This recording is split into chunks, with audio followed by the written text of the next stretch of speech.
Matin. Le livre du jour à présent, Nicolas Caro, un livre un peu particulier, vous disiez. Important, un livre de Philippe Jaénada, sans preuve et sans aveu chez Miel et Barreau. Rien à voir avec son œuvre habituelle, c'est un hors-série. C'est un livre que Philippe Jaénada ne voulait pas écrire. Jaénada, je rappelle, c'est un de mes héros littéraires, grand écrivain, spécialisé depuis quelques livres dans les faits divers au long cours. Il s'empare d'une vieille affaire comme dans La Serpe ou Au printemps des monstres et il retourne tout, il fouille les archives, il retrouve éventuellement des témoins, il reprend l'enquête. Et il fait la même chose dans ce livre-là? Pas tout à fait. Le truc avec Jaénada, c'est qu'il est extrêmement sympathique et abordable. Et donc, il passe sa vie à écouter des gens qui ont une histoire incroyable pour lui. Je l'ai vu, j'ai été témoin de ça. Des gens qui viennent et qui lui disent, tu sais, mon grand-père, etc., et ma tante, et si je te raconte ce qui est arrivé à un copain de mon cousin, etc., il a l'habitude. Lors de la sortie de son dernier livre, Au printemps des monstres, il se rend à une rencontre dans une librairie au Cap Ferret, La Routine. Mais le libraire lui dit, il faut absolument que tu rencontres mon ami Alain. Alain est dans une mouise pas possible, toi seul peux l'aider. Bon, Philippe accepte parce que le libraire est sympathique. Ils dînent ensemble. Le Alain en question vient effectivement d'être condamné à 15 ans de prison pour le meurtre de sa tante 17 ans plus tôt. Il avait été acquitté en première instance. Il part en prison la semaine d'après. Jaénada écoute son histoire et il trouve cet Alain Laprie très sympathique aussi, décidément. Surtout, il le croit.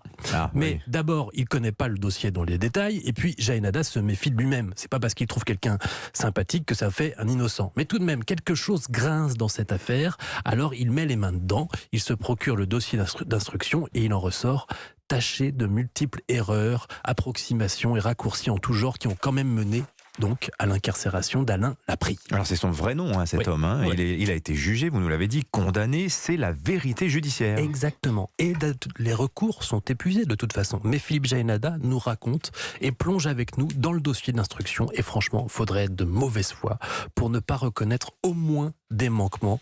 C'était en 2004, mercredi 17 mars, 22h40, à Pompignac, pas loin de Bordeaux. Deux copains voient de la fumée sortir d'une maison. Ils courent, elle est en flammes. Ils entrent, ils voient et sortent une dame qui baigne dans son sang. C'est la propriétaire. Il est trop tard, elle est morte. Elle a reçu un coup derrière la tête. Et l'enquête commence. Et c'est donc Alain Laprie qui sera condamné. Alors je vous laisse lire, mais quand on pose le livre, on est convaincu, surtout si on connaît le sérieux de Jaénada qui ne prend jamais rien à la légère. Jaénada, il n'est pas en train de dire je suis le meilleur et moi je sais comment faire et tout ça. Il regarde juste les faits, il regarde juste les dossiers, il va voir. Il dit vous avez dit que c'était blanc alors que voilà c'est noir. Vous avez marqué 2 alors que c'était 4. Il suffit de compter.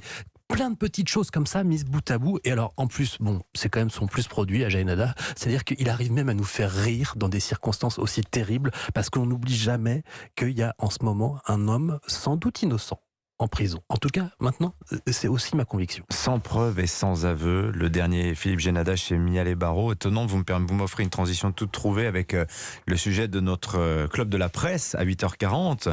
Nous serons en tête-à-tête avec Christophe Ondelat pour parler de l'affaire Omar Haddad. Autre affaire aussi qui en a fait couler de l'encre, qui a suscité l'écriture de plusieurs livres. On en parle parce que c'est aujourd'hui que la commission d'instruction, saisie l'année dernière par la défense d'Omar Haddad, va se prononcer sur la demande de révision du procès de 94. Voilà, donc soyez avec nous, avec Christophe Ondelat à 8h40, qui lui aussi est un formidable conteur. Incroyable. Merci beaucoup Nicolas, encore une fois un livre à lire, qu'on a très envie d'avoir entre les mains. 200 pages au lieu des 800 pages habituelles chez Jaénada. Ah bah parfait, ça va plus Quand vite. je vous dis qu'il est particulier. Allez, un réveil au son du tambour avec vous Marie Jiquel maintenant. Vous nous conseillez ce matin? C'est pas Rio de Janeiro, c'est on du dirait cirque comme rock. ça, mais Oui. Voilà, c'est bien à Paris. Ça s'appelle Drum Brothers, c'est à Bobino avant de partir en tournée. C'est un cirque rock, un cirque moderne. Voilà, vous attendez pas à voir des animaux, des clowns blancs. Imaginez Dimitri, les Daft Punk, mais pas version robot, cette fois-ci version caisse claire. 3 frères, les frères Coll, se présentent ainsi sur scène avec humour. On va écouter Stéphane Coll, l'un des comédiens jongleurs. On a tout un attirail de batterie. On est des hommes tambours, c'est-à-dire qu'on a une batterie sur la tête, on a une batterie sur le torse, des batteries aux mains. On avait même imaginé aux pieds, mais ça on l'a pas exploité parce que c'était un peu complexe. Voilà de quoi donner des idées de costumes pour Halloween. Alors tous les 3 ont grandi avec leur propre passion. L'un des frères pour la batterie, les 2 autres pour le jonglage. Et ils se sont dit pourquoi ne pas tout réunir sur scène. Cela donne par exemple des rythmes réalisés avec des balles de jonglage maracas et d'autres facéties. C'est un spectacle qui restait très enfantin. C'est qu'est-ce qu'on ferait avec tous ces instruments si on était un enfant. Et voilà, nous, ce qui nous plaît avant tout, c'est le détournement des choses et ne pas faire ce que tout le monde fait, c'est-à-dire voilà, prendre une guitare, ne pas jouer normalement avec et la retourner et en faire une guitare-batterie. La batterie, pareil. Voilà, on a pris des fûts, on les a découpés, on a mis des bretelles et on les a mis sur nous et le corps humain devient instrument. Alors, les réunions de famille, ça doit être sympa. Hein. Et en plus, la famille Coll est pleine de ressources car un 4e frère se cache en régie et lui se charge des effets visuels. Il y en a beaucoup, des effets de laser, il y a de la lumière dans les batteries.